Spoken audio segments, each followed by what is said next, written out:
Hey, good morning, everybody. This is Brittany Jennings coming to you live from the Seniors Blue Book. And this morning, I'm joined by Carol Pandis with Here Again America. Good morning, Carol. Good morning, Brittany. How's everything going? Oh, it's wonderful. It's a great day. Beautiful weather. Of course, it's Florida. Absolutely. At least we're not sitting in like 7-degree weather in Colorado or something crazy like that. I agree. I'm happy to be here. 17 years I've been down here, and I would not turn back. Yeah, and I've been here pretty much my entire life. So if it drops below like 65, I'm putting a sweater on and, you know. So I want to thank you for joining us this morning. We're going to dive into a topic which is going to be tips and tricks for people to hear better, and that's going to be you're going to be able to incorporate that into your daily living. So I'm excited to talk about that. But let's really quick tell us about Here Again America and the different locations that you have here locally. Absolutely. So I am sitting in the office now in Venice. This is the Hearing Clinic of Venice. We are a division of Here Again America. I've been here in this office for about 4 years, and recently, Here Again America just acquired a new office in Englewood, right on 776, across from the Elks Lodge. And we have that office really just one day a week for now until we get that built up. But so it's nice to be able to have additional locations to be able to help more people to hear. So your hearing loss can affect many different parts of physically your body, your mental health. Can you share just a couple of those that people do suffer from with hearing loss? Absolutely. One of the biggest and most important things that we talk about when it comes to hearing loss is our brain. And leaving hearing loss untreated or undertreated has a huge impact on your brain and the additional increased chance of cognitive decline, dementia, Alzheimer's. People even with a mild loss have a 30 to 40% higher chance, if that hearing loss is left untreated, to go through additional brain issues, like I said, cognitive decline. So it's one of those things where we really encourage people the minute they know they have a hearing loss to treat it, because that will help to be able to not necessarily, won't stop any hearing loss. There's no way to do that, but it can help to preserve some of the word understanding going forward. One of the other big things that we see a lot is falls. There's so many studies tied to falls and hearing loss. So by treating the hearing loss, the simple act of wearing a hearing aid, if you have hearing loss, can really help keep you steadier, because again, everything goes back to that brain. The brain controls our whole body. So it just helps to really keep everything together when it comes to our steadiness, our balance, keeping people upright. That's important.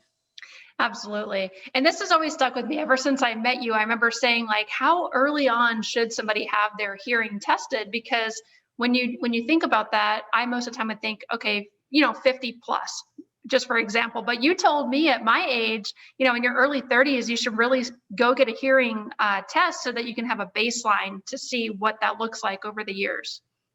Absolutely. And you just struck on the key word, a baseline. Very likely you have nothing, no hearing loss. But if we have that baseline, then we know when, let's say 5 years from now, and all of a sudden you have an issue and maybe feel like you're not hearing out of one ear or the other. Or maybe you change some medication and all of a sudden you get some ringing in the ear. That tinnitus is a huge factor, and there's over 200 medications that are ototoxic, harmful to the ear, but that can also cause just ringing in the ear. So by having that baseline, we have something good to be able to compare that to. In addition, if there is hearing loss, then we can also work on different ways to be able to help you get the hearing treated as well. And correct me if I'm wrong, but I remember you mentioning too, just to come in and have your hearing tested. Is there a cost associated with that when they come see you? Nope. Our office is all of our offices here Again America. We offer a free hearing test. So again, very important. It just is one of those things that we say, if we start charging one insurance or start charging one person, we'd have to charge everybody. This way, we offer a free hearing test across the board. So anyone the ages of 18 and up, we can test here in our office. And we really highly encourage everyone to at least have that annual hearing test. Awesome. Thanks for sharing that. So let's get into, for viewers wanting to know, what are some of the tips, some of the tricks any kind of advice that you can offer for really enhancing somebody's quality of life and, through hearing better. Absolutely. And, not everybody has hearing loss where they need hearing aids, or maybe they just are kind of resistant to getting themselves treated with hearing aids. So there's just some great tools that people can use. Then we also have some resources that people can use to try to help hearing better. One of my favorite things, and Brittany will put this in the link for all of you, this is called the 10 Commandments that people with a hearing loss wish you knew. So I'm just going to go through a couple of them because it's kind of cute. And it's something that every single day, multiple times during the day, I sit here with families and couples and children and parents sitting here, and they say, oh, I expect my mom to be able to hear, 3 rooms down the hallway with the door closed now that she has her hearing aids. Well, unfortunately, that just isn't going to happen. So some of these tips are just great for the families to be able to help to be able to communicate.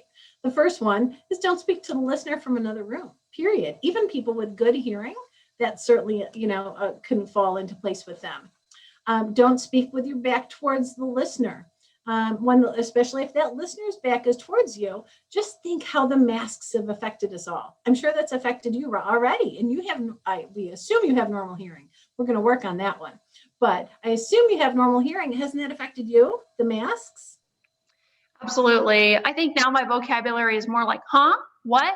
What did you say? Like way more times a day now. Unfortunately, that is exactly what happens. So take that to someone now with normal hearing, now somebody with poor hearing, and again, kind of even forgetting the masks, hopefully moving past that at some point, but even just having their back turned. Now they can't read the person's lips, read the body expressions, the anything, even, one of my favorite phrases is if you're out of sight, you're out of earshot. So it's kind of, it just always makes me think about, making sure that I face the person, that I enunciate, that, again, you don't want to try to have the person, 3 or 4 rooms away from you and expect for them to be able to hear.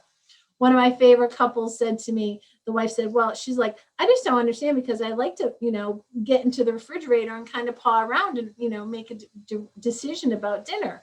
And the husband said, you can't talk to me with your head in the refrigerator. That little phrase is just always stuck because it's just cute, but it's true. It's just one of those things you just have to really be cautious of. You need to be able to have that face to face.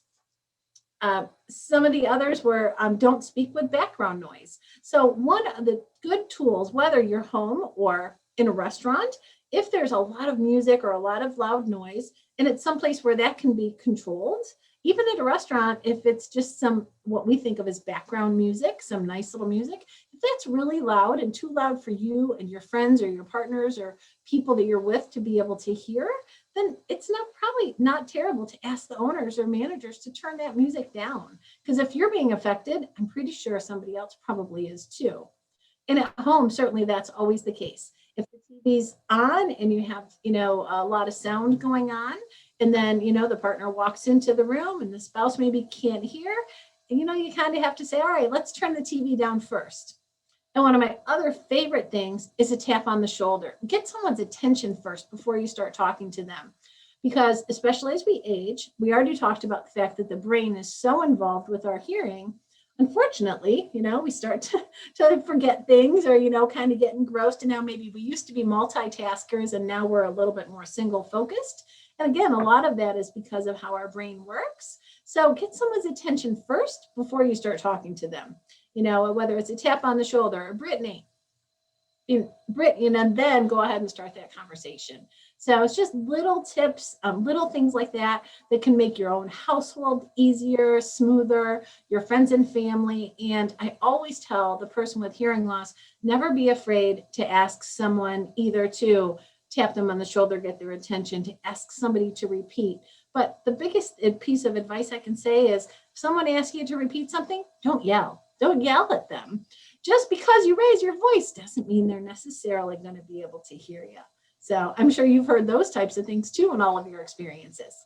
Oh yes, I have definitely. I've been a part of it. I've also witnessed it, so I'm guilty as charged. A couple other little tips. I'll just kind of finish this little part. But even just don't speak while your face is hidden in shadows. And again, the mask is always a big thing, but even people with like full beards, some of my listeners, some of my patients have troubles with people with their full beards if it's covering their face too. So, and we talked about the don't speak rapidly or by shouting. Rapidly is another key word. Being from upstate New York, I tend to start talking really fast. So I just need to sit back, and it's what I tell my patients, just take a breath, sit up and say, all right, I can just speak a little bit slower. And again, you don't have to yell, but that little bit slower, slowing down the speech.